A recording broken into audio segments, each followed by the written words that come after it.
Railway tunnel है जुन बनिँदै गएको छ अहिले चाहिँ यहाँबाट है जुन ब्रिज बनिनेछ र काम गर्ने जति पनि वर्कर्सहरू है अपरेटरहरूदेखिको लिएर ड्राइभरहरूदेखिको लिएर भित्र तपाईँको कस्तो के छ भन्दाखेरि चाहिँ है दिन र रात चाहिँ एउटै देख्ने गर्दछ मेसिनहरू प्रयोग गर्दछ र गाइस सर्किट मेसिन हो है जुन तपाईँको ब्लास्ट भयो यहाँबाट तपाईँको ब्रिज हुनेछ गाइस है यो चाहिँ आज चाहिँ म तपाईँहरूलाई हाम्रो अहिले जुन हाइवेमा है बनिँदै गरेको रेलवे टनल है सेवकदेखिको लिएर रम्फूसम्म है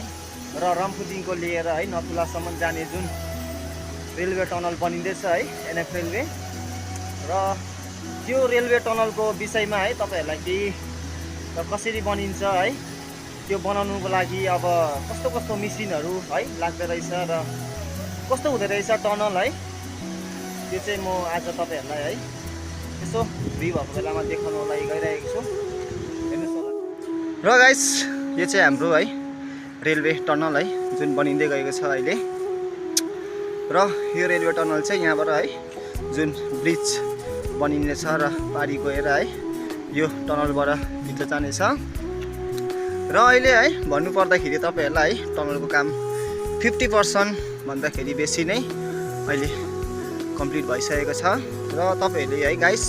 जुन चाहिँ यो देखिराख्नु भएको छ नि यो जुन चाहिँ अक्सिजन है पङ्खा फ्यान यो तपाईँको है भित्र काम गर्ने जति पनि वर्कर्सहरू है अपरेटरहरूदेखिको लिएर ड्राइभरहरूदेखिको लिएर जति पनि छ है यो यहाँबाट गएको अक्सिजन हावाबाट चाहिँ भित्र मान्छेहरू है वर्कर्सहरू जति पनि हुनुहुन्छ उनीहरूलाई है सास अक्सिजनको लागि यहाँबाट हावा दिने गर्दछ भित्र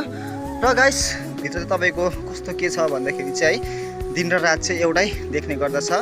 र गाइस यो टनल जुन चाहिँ तपाईँले देखिरहेको छ है यो टनल बनाउनुको लागि चाहिँ तपाईँको है यो मेसिनहरू प्रयोग गर्दछ र गाइस तपाईँले जुन चाहिँ देखिरहेको छ यो मेसिन है यसलाई चाहिँ तपाईँको बुमर भन्ने गर्दछ र यसले चाहिँ तपाईँको है डिलिङ र रक बल्ट यस्तै एलजीहरू लगाउने काम सर्वे गर्ने कामहरू गर्दछ र गाइस यो चाहिँ सर्किट मेसिन हो है जुन तपाईँको ब्लास्ट भइसकेर बादमा सर्किट गर्दछ है र गाइस भन्नुपर्दाखेरि तपाईँको अहिले म यो टनल तपाईँहरूलाई देखाइरहेको छु है र यो अक्सिजन पाइप हो र गाइस सरी है भित्रको तपाईँहरूलाई म अहिले देखाउन सक्दिनँ है बादमा नेक्स्ट भिडियो जब आउँछ है नेक्स्ट भिडियो आउँदाखेरि म तपाईँहरूलाई देखाउने छु नेक्स्ट भिडियोमा भित्रको पनि है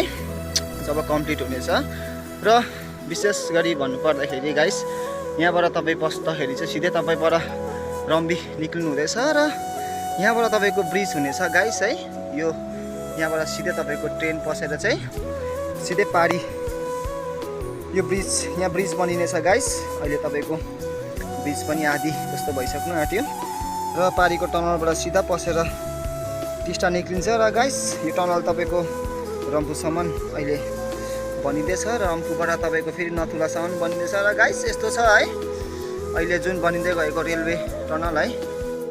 र है गाइस देखिहाल्नु भयो है टनल म चाहिँ के भन्छु भन्दाखेरि नि गाइस अब आउँदोको 5-6 वर्ष 7 वर्ष बाद चाहिँ है यो जग्गालाई चिन्नु सक्दैन है एकदमै है चेन्ज हुनेछ है एकदमै सुन्दरताले भरिनेछ र यो जग्गालाई चाहिँ है एकदमै है धेरैभन्दा पनि धेरै टुरिस्टहरू यो जग्गातिर आउने गर्दछ र गाइस है यति नै थियो है आजको तपाईँहरूलाई देखाउने है मेरो तर्फबाट केही सानो भ्लगहरू है गाइस।